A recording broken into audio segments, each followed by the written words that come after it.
પ્રાર્થના સંદેશ ન્યૂઝમાં આપનું સ્વાગત છે। ગુજરાત એટીએસે સાયબર ટેરરિઝમની પ્રવૃત્તિ કરનાર સગીર સહિત 2 પકડ્યા।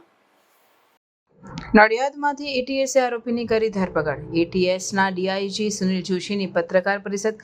સાયબર ટેરરિઝમમાં આરોપીની ધરપકડ। ઓપરેશન સિંદૂર સમયે 3 આરોપીઓ થયા હતા સક્રિય।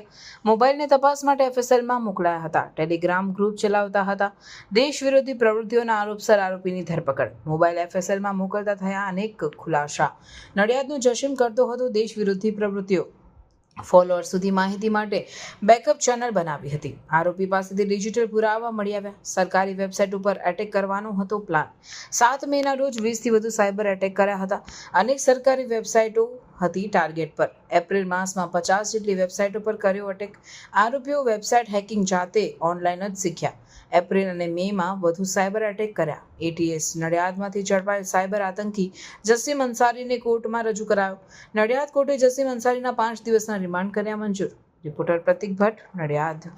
પ્રાર્થના સંદેશ ન્યૂઝની તમામ લેટેસ્ટ અપડેટ્સ માટે ચેનલને હમણાં જ લાઈક, શેર અને સબસ્ક્રાઇબ કરો।